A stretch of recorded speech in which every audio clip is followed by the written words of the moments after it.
Joe Pugh for Fight Hub TV. Delighted to be joined by Joel Diaz here at the final press conference for Chisora Pulev 2, but your guy Israel Madjigorov on the undercard against Sorrow for the second time. First of all, how are you? I'm good, thank you. I'm honored to be here. I'm happy to be here in London, being part of this great card. Hopefully an exciting one Saturday night. Talk to me about the fight then, Madjigorov Sorrow 2. The first one ended in controversial circumstances. This is why we're getting the rematch, but glad from your perspective to get that rematch on.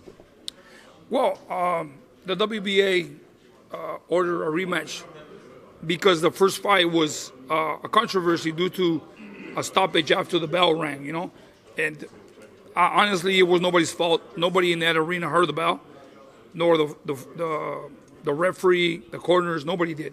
But, it happened. No problem. We're back. So now all we have to do is, get in there and be decisive with a victory. I know it's going to be a great fight because Sorrow is a tough fighter, experienced fighter, and he comes to fight. Israel always prepares himself 100%, and now we're going to get in there and make it more decisive for the fans. Looking forward to a loud London O2 Arena. The fans here are very loud, very passionate about their boxing. Yeah, London, here, I've been here many times. Big boxing fans, and I expect a great outcome when it comes to fans in the arena, But this time, I know it's going to be different because in Uzbekistan, it was a small arena. The crowd was cheering really loud, and we didn't hear the bell. So hopefully on this one, everything goes well, and Israel does his job. Everything that we work for is going to be played that night so that he can come out victorious. And all being well, what's next for Israel? The WBA ordered this, but surely he'll be going to bigger, better fights. What's next? Honestly, I really don't know. We have to wait for the outcome of this fight. But if everything goes well, there's already talks about him being the mandatory for the WBA against Charlo. So we'll see what happens after this. Everything goes well Saturday night.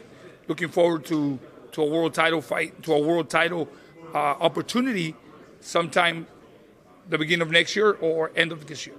Talk to me about Dimitri Bivol, obviously a fantastic win out in Vegas last time out over Canelo. Defied all odds, really. Canelo decided to take the Triple G fight and not have the rematch straight away. I'm hearing that there might be an offer made from Joshua Buatsi to take that fight later on in this year. Well, the Bivol Canelo was a great fight. A lot of fans didn't know who Bivol was, and you got to give an opportunity to a great fighter, to a great hungry fighter, so that you get to know him. And that's what happened that night. Canelo Alvarez gave the opportunity to a fighter that was hungry and believed in his ability to become victorious that night, and that's what happened.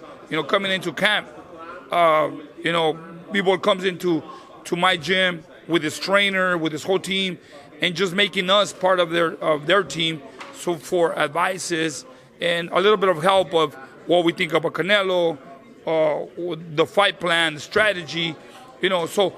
Everybody there shared some experiences, and coming into Las Vegas and working on the fight was great. Coming out with a victory, it was a good feeling because we were the only ones that believed that Dimitri Bivol would win that fight. The problem was going the distance and winning the fight and not coming out with a victory. So what is next for Dimitri? Do you think that Joshua Buatsi fight could be made? What's next for Dimitri? Honestly, I don't know. Right now, the only thing I know is that Dimitri's enjoying his family and his time. A well-deserved time off because, he made history. So after that, the management team knows what's next. I know that Surdo Ramirez is the mandatory, but we still don't know. Canelo decided to go, around and fight Triple G, which is a good fight on the trilogy. But right now, we're just going to wait to see what happens and wait for the news. Why do you think Canelo chose the Triple G fight instead of the Bivol rematch straight away? Why? Because it's an easier fight for him. If he fights Dimitri Bivol again, he'll lose again. Business-wise, is not a good move for Canelo. So, business-wise, he needed to go around and fight Triple G. Now that Triple G, aged a little more, and on his third fight, he'll shine, he'll look good, and bring his name back up again. And Canelo's still the king of the division. Do you think Canelo will get that third a victory over Triple G in that third fight? Yeah, Canelo will definitely win.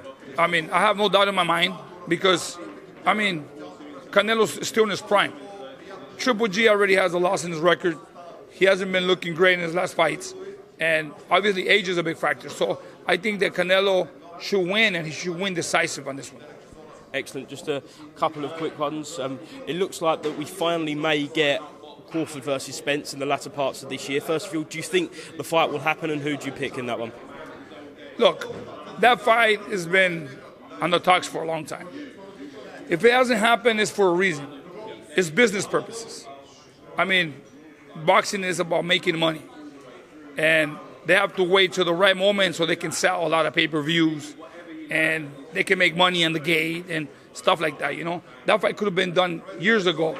If they haven't done it, it's for business purposes.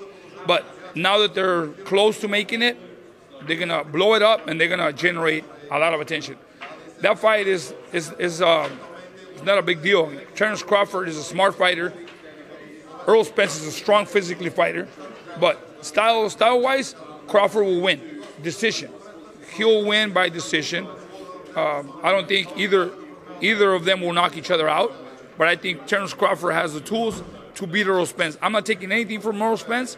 He's a great fighter, strong fighter, great fighter.